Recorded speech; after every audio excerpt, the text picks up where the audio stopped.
6월 3일 새벽기도에 나오신 우리 성도님들을 환영하고 축복합니다. 오늘 우리가 함께 살펴볼 하나님의 말씀은 민수기 22장 1절에서 20절입니다. 제가 읽겠습니다. 이스라엘 자손이 또 길을 떠나 모압 평지에 진을 쳤으니 요단 건너편 곧 여리고 맞은편이더라. 십볼의 아들 발락이 이스라엘이 아모리인에게 행한 모든 일을 보았으므로 모압이 심히 두려워하였으니 이스라엘 백성이 많음으로 말미암아 모압이 이스라엘 자손 때문에 번민하더라. 미디안 장로들에게 이르되 이제 이 무리가 소가 밭에 풀을 뜯어 먹은 같이 우리 사방에 있는 것을 다 뜯어 먹으리로다 하니 그때에 십볼의 아들 발락이 모압 왕이었더라. 그가 사신을 부올의 아들 발람의 고향인 강가 부돌에 보내어 발람을 부르게 하여 이르되 보라, 한 민족이 애굽에서 나왔는데 그들이 지면에 덮여서 우리 맞은편에 거주하였고 우리보다 강하니 청하건대 와서 나를 위하여 이 백성을 저주하라. 내가 혹 그들을 쳐서 이겨 이 땅에서 몰아내리라. 그대가 복을 비는 자는 복을 받고 저주하는 자는 저주를 받을 줄을 내가 알미니라. 모압 장로들과 미디안 장로들이 손에 복채를 가지고 떠나 발람에게 이르러 발락의 말을 그에게 전하매 발람이 그들에게 이르되 이 밤에 여기서 유숙하라.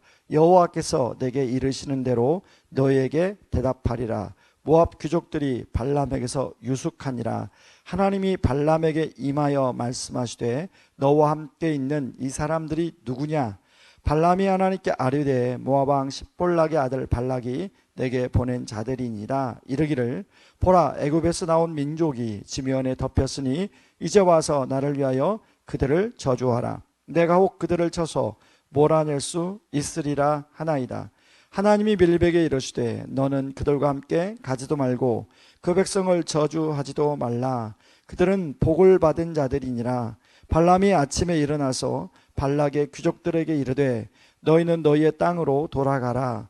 여호와께서 내가 너희와 함께 가기를 허락하지 아니하시느니라.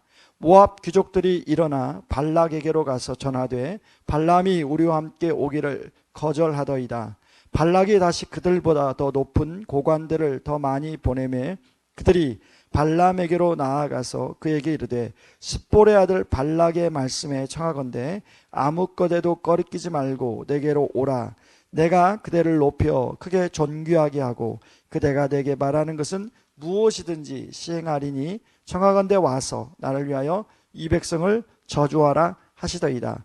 발람이 발락의 신하들에게 대답하여 이르되 발락이 그 집에 가득한 은금을 내게 줄지라도 내가 능히 여호와 내 하나님의 말씀을 어겨 말하거나 더하지 못하겠노라. 그런즉 이제 너희도 이 밤에 여기서 유숙하라. 여호와께서 내게 무슨 말씀을 더하실는지 알아보리라.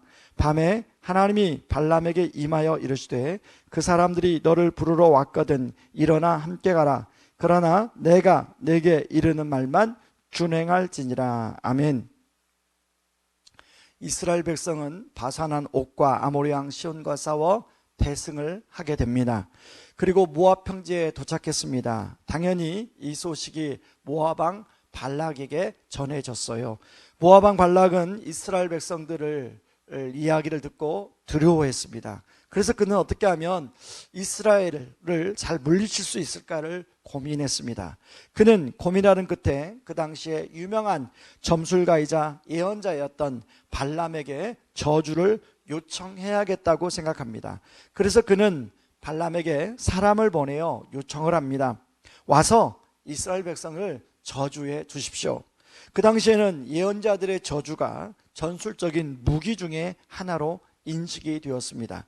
그래서 그 당시에 배경이 소설이나 영화를 보면 전쟁을 할 때 유명한 점술가나 예언가들과 대동하고 다닌 것을 볼 수 있습니다.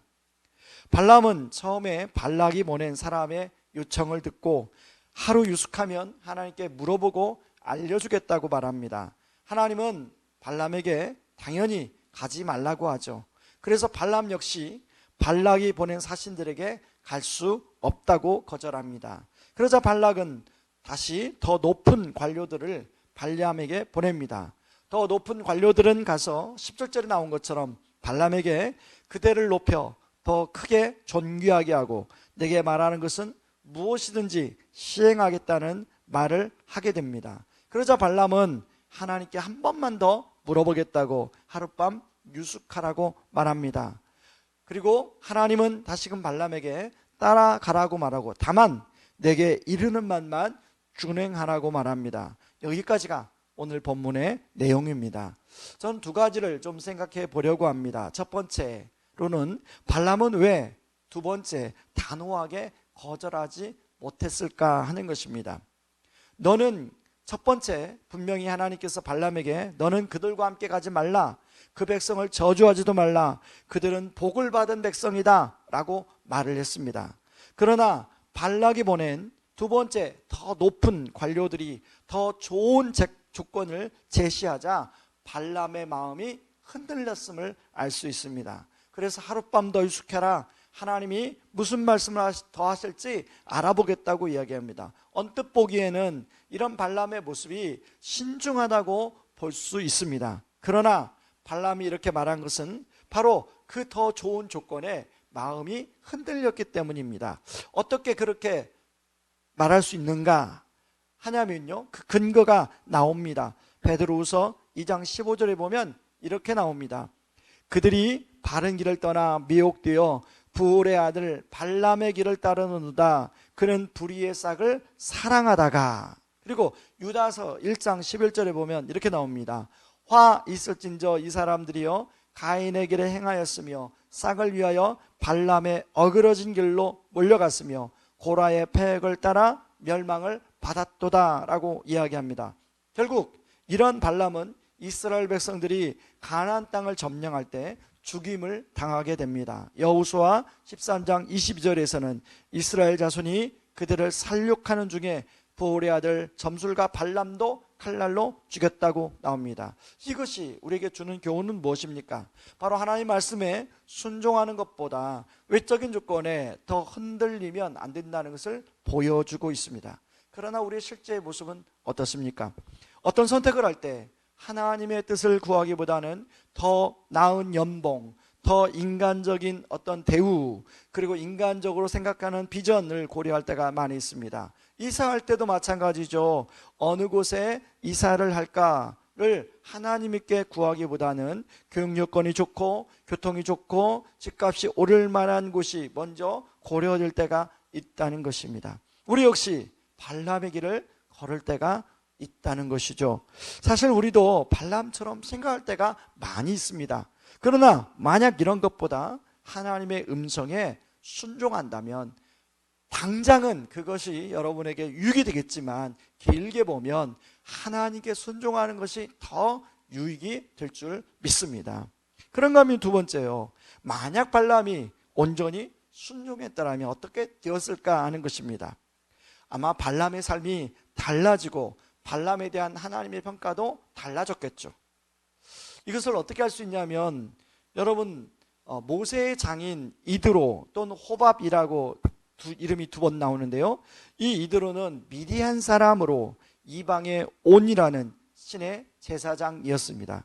그러나 그는 모세의 요청을 듣고 모세와 이스라엘 자손을 도와줍니다. 하나님은 바로 이 미디안의 장인 이 이드로와 호밥의 자손을 선대합니다. 하나님의 백성으로 나중에 이들이 속하게 되지요. 사실 우리는 앞에서도 언급한 것처럼 발람처럼 온전한 순종을 하지 못할 때가 많이 있습니다.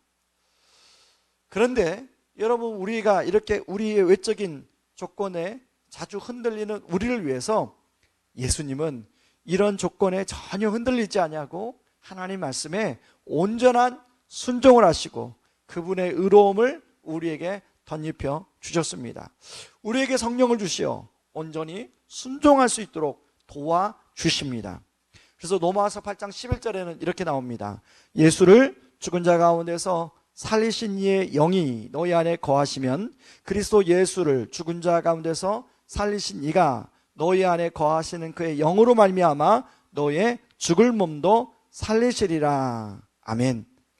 오늘 하루 이런 성령님의 도우심으로 우리 역시 눈에 보이는 조건이 아니라 하나님의 말씀에 온전히 순종하며 살아가는 하루가 되기를 주님의 이름으로 축원합니다. 오늘 이 시간에 우리 말씀을 기억하고 같이 함께 우리 기도하며 나가겠습니다. 함께 기도하겠습니다.